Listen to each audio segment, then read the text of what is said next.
You jerk, what are you gonna do about it? I'll let you off for $19,000. My son accidentally hit one of my mom friend's husbands with an ice cream. He claimed to be part of the mafia, and I've had issues with his wife before. At that moment, a tough-looking man approached us. Apparently, the man was his boss, but I recognized him. Boss? Long time no see. Hearing those words, my mom friend's husband was stunned. I decided it was time to reveal a long-kept secret. I'm Misty, 46 years old, and have 2 children. My husband worked away from home, so I usually lived with my kids. My daughter was 16 and very responsible and calm, so she hardly needed any attention anymore. However, my son Shane was 10 this year and still very mischievous. He hardly ever listened to me, which was quite troublesome. Even so, I've always protected and cared for both of them. In my son's class, there was a quiet but very noticeable boy. His name was Tyler, and his father claimed to be part of the mafia. We tried to keep our distance from them for the sake of our children. But his wife Kimberly was a troublesome person who liked to interfere with others. Especially since Shane was quite noticeable in class due to his mischievousness. This seemed to irritate Kimberly, and she started to pick fights with me. What are you staring at? Got something to say? Kimberly dressed in flashy clothes as usual and came to the elementary school shouting. She was wearing a pink dress covered in glitter, with a large open back. At a glance, it looked like she was going to a nightclub. Today was a parents' day, so many parents were at the school. I wasn't particularly looking at her, but her eye-catching fashion made everyone look twice. I was heading towards Shane's classroom, trying to avoid Kimberly, when I saw a timid-looking man being confronted by her. Other parents were watching sympathetically from a distance. What are you glaring at? Answer my question. She shouted loudly, so I couldn't just stand by and ran over to Kimberly. Hello, Kimberly. I don't think he was glaring at you. You again? Got a problem? Kimberly turned her attention from the man to me. In the meantime, the man quickly left, and I sighed in relief. I've always been a meddlesome person who couldn't stand seeing others in trouble. I knew it was a troublesome trait, but I couldn't help it. Since Kimberly often caused trouble for others, I had warned her many times. That was why she considered me an enemy. Recently, she would pick fights over trivial matters and yell until she was satisfied. I tried to avoid her as much as possible, but she always spotted me, which was troubling. So today, I planned to leave quickly to avoid dealing with Kimberly after Shane's class observation. However, I couldn't ignore the man who was almost in tears after being yelled at. You don't have to yell like that. He wasn't looking at you with any ill intent. You insolent woman. My husband is in the mafia. You'll get yours someday. Kimberly said, leaving with a parting shot, and headed towards the classroom. I was also heading to the same classroom, but if I followed her now, she'd start another fight. So I waited a bit before going to Shane's classroom. I decided to watch Shane's class from the hallway. Because Kimberly was seated right in the middle of the classroom. Shane was restless as usual and kept glancing back at the parents, talking to the kid next to him, and getting scolded. I thought it was quite troublesome, but the class finally ended without further incident. I thought I would say a few words to Shane before leaving, so I entered the classroom, where Kimberly was pushing through other kids to get to her son. Then she yelled loudly, Tyler, do you have any motivation? You didn't raise your hand even once and just kept looking down, pathetic. We were all shocked and turned our eyes to Kimberly and Tyler. Since Tyler was already yelled at by his mother and also under the gaze of everyone around, he shrank even further. Don't lose to that woman's kid. Kimberly shouted this while glaring at me standing at the classroom entrance. I was caught off guard by her sudden glare and startled. Other parents also gave me sidelong glances, making me feel uncomfortable. Shane was walking over to me but sensed the atmosphere, tensed up, watching Kimberly and Tyler. Tyler looked down, his face pale from the shouting, but Kimberly continued to yell without mercy. I couldn't stand it anymore and ran over to Kimberly. Your son is scared. You don't need to shout like that.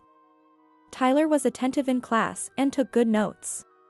Just being a bit shy and not raising his hand isn't a big problem, is it? At my words, Kimberly turned red and glared at me. Mind your own business, will you? I wasn't trying to interfere, but you were clearly referring to me, so I felt the need to speak up. As I calmly said this, Kimberly became even more agitated and advanced towards me as if to grab me. We stared at each other for a while, but Shane's teacher arrived with a male gym teacher, so he would prevent a physical confrontation. I felt relieved, so I glanced at Kimberly and left the classroom with Shane. You'll regret this. I'll make sure you never talk back to me again. Kimberly yelled as I left, and I probably had a bitter expression on my face. A few days later, true to her word, Kimberly came after me. It happened when I took Shane to a large park. While Shane was waiting for his friends, he ran around causing trouble, so I decided to give him something to eat to calm him down. After catching him, I asked what he wanted to eat, and he cheerfully said ice cream, so we headed to a nearby ice cream shop. Even though it was a cold day, Shane was delighted with a big soft-serve ice cream, so I watched over him. On our way back to the park, Shane suddenly ran off, probably seeing his friends. Shane. It's dangerous. Ignoring my shout, Shane dashed towards the park. I suppressed a sigh and hurried after him. That's when it happened. Shane fell on his backside right in front of me. As I rushed over to brush the dirt off his clothes, a deep voice boomed above us. Looking up, I saw a thug-like man standing there. When our eyes met, I let out, "Ah," involuntarily. This was the man Kimberly had once boasted about being her mafia husband. His name was Sheldon. You little punk, what are you gonna do about this? Apparently, Shane's ice cream had stained his pants. I stood up and apologized, offering to pay for the cleaning, but Sheldon wasn't satisfied with my attitude and complained. Would $50 for cleaning be enough? As I took out my wallet, Sheldon smirked and said, I'll let you off for $30,000. I was shocked and instinctively looked up, only to be met with a threatening glare. That's an unreasonable amount. I protested, but Sheldon angrily claimed his pants were high-end and that it was my fault for not watching my kid properly. As I stood speechless, a voice called out from behind him. Shelly, what are you doing? Hearing that voice, I thought, this is the worst. Sure enough, it was Kimberly running towards us. She saw me and immediately wore a scowl. Are you here to complain? Kimberly said, then smirked maliciously as if she had a sudden idea. I sensed trouble and positioned Shane behind me protectively. Kimberly puffed out her chest and introduced the man. This is Sheldon. My husband. Remember I told you my husband is in the mafia? Well, here he is. Kimberly clung to Sheldon exaggeratedly as if she was showing off. Watching them, I realized her claims were true. But I wasn't scared.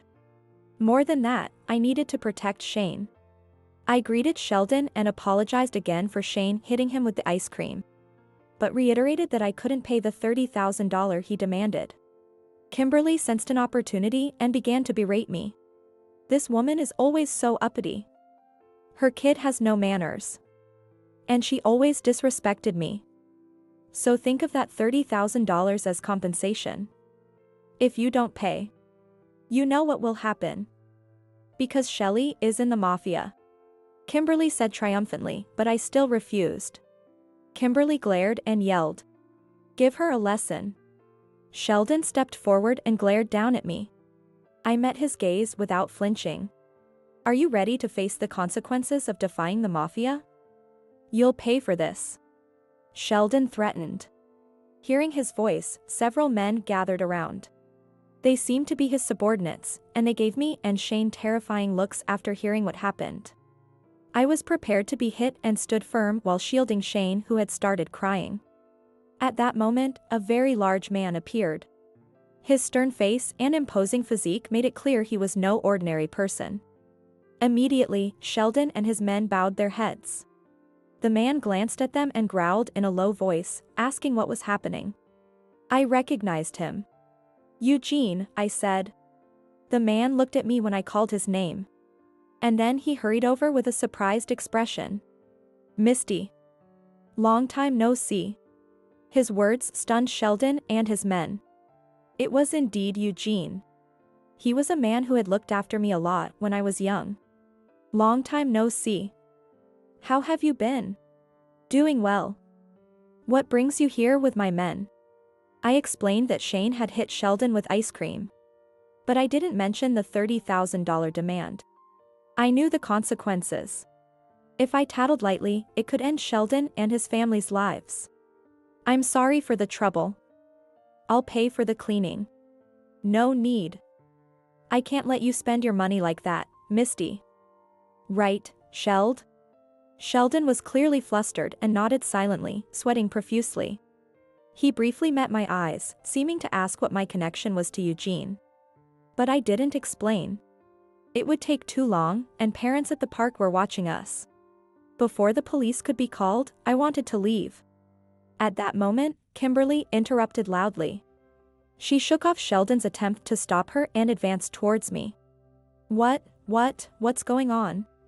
Ignoring my silence, Kimberly demanded an explanation. Seeing the tension return to Eugene's face, I decided to reveal the truth. Eugene was my father's right-hand man.